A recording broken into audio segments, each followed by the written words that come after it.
He's listening.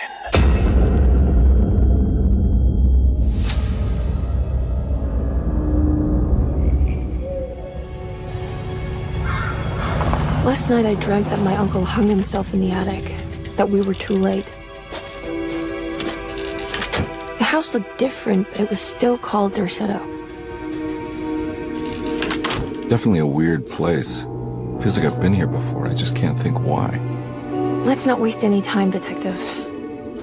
Yeah, you're right. Let's go get your uncle, Miss Hartwood.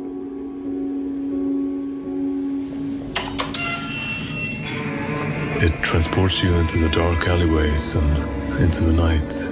I mean, it's always trying to create a mystery, right? It's something that's more than just jump scares.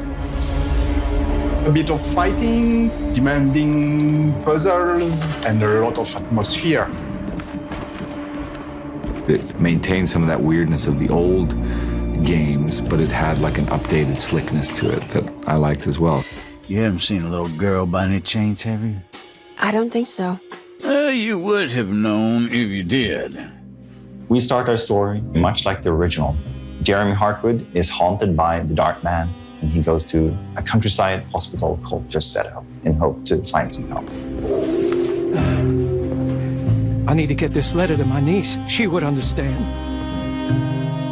Jeremy sends a disturbing letter to Emily Hartwood, his niece, and it spooks her enough that she hires Detective Edward Carnby to find out what's going on.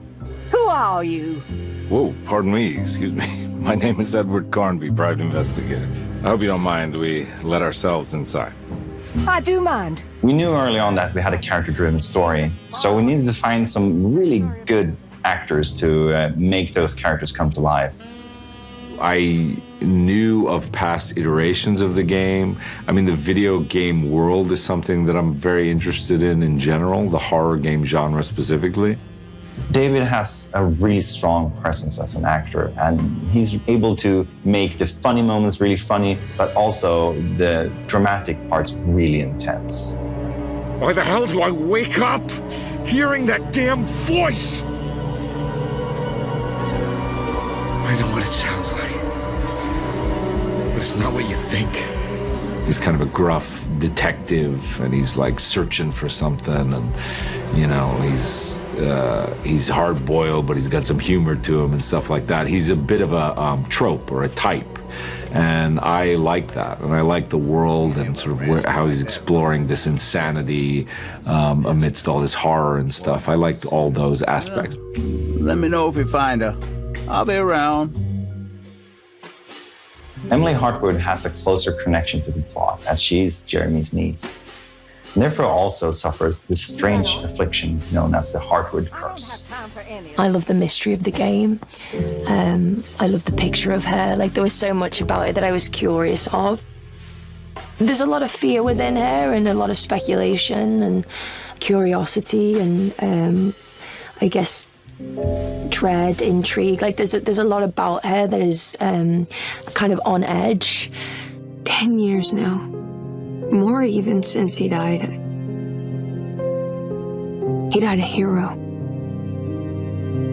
Jodie's a fantastic actress, and she brings a lot of nuance to Emily as a character, and it really makes us sympathize with her. Who's in here? Show yourself. Yes, there is the kind of scary element, but then she still has to go on a journey and discover different things, and there should still be room to breathe and have a funny moment or a sarcastic moment or a moment of discovery. So it's just trying to really kind of keep all those other beats alive amongst the kind of darkness of it all, I guess, is how I felt anyway. So we're bringing back both Emily and Edward as the playable characters, and depending on who you play, you will get a different take on the same story. The people at Derceto will react differently to you depending on who you play. Even the story will be slightly different. What are you doing sneaking around? So you should definitely make sure to play the game twice. What are you doing in my kitchen? Get out! The way that we reimagined the game was basically looking at the original and It feels like we've been cultivating a seed that was planted 30 years ago, and it has now grown into something even more dark, even more sinister.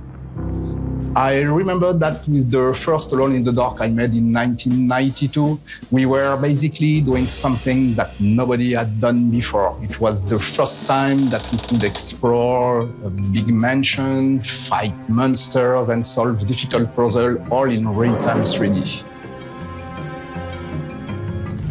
At the core is a haunted mansion. That's the most important part. It's Derceto, I would say. Feeling that you're trapped inside a kind of small space. Yeah, I used to say back in the old days that it was another character. Yeah, for sure. With all the remakes going on today, you are never sure what you get at the end. I think that Michael and the team at Pieces did a great job preserving the core feeling of the game. They even went further than everything I could expect 30 years ago. It's really an honor to sort of be a part of the franchise in that sense, because it is such a, again, it can't be overstated. It's so special. It was such a new experience. As a fan of the original, I wanted to bring as much as I could into our version. And they might have slightly different meaning and different reasons to be there, but if you know the old games, you will find a ton of references.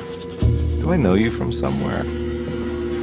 I remember you, Mr. Conby. I feel the franchise is in good hands now, and I can't wait to play the full game.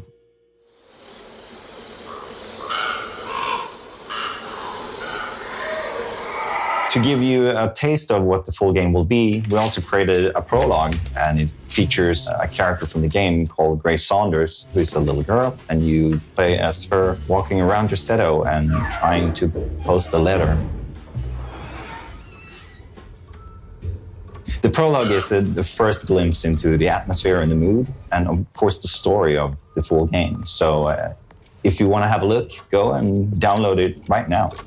They're so creepy.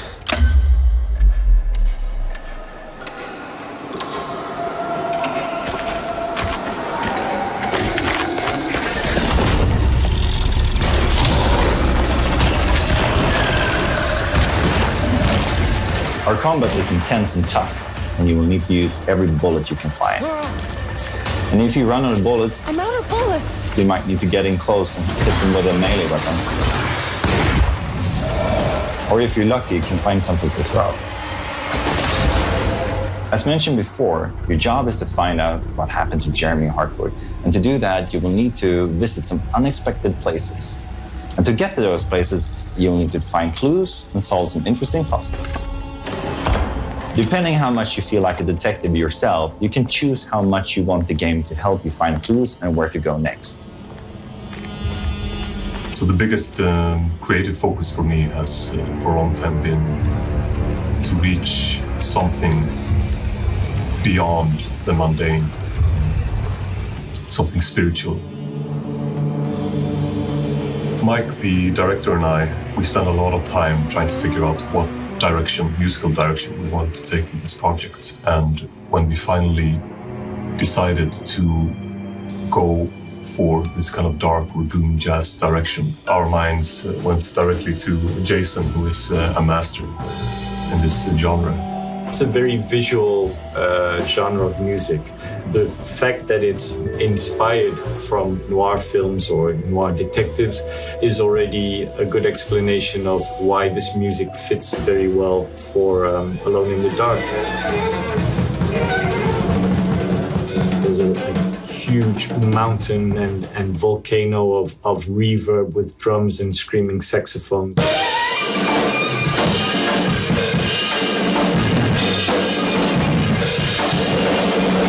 To this explosion of hair rising horror and big chaos. As the players drawn deeper into the game world, they will face off with the sinister presence known as the Dark Man. The Dark Man isn't real, Jeremy. There's nothing he can do to hurt you. How do you think any of this is happening? How do you still not trust my words? Fine. Then let me help. Don't be foolish. He will bury you next to me in his sunken temple for an eternity. Real or not, something is definitely corrupting the mind of Jeremy Hartwig. Something very, very dangerous.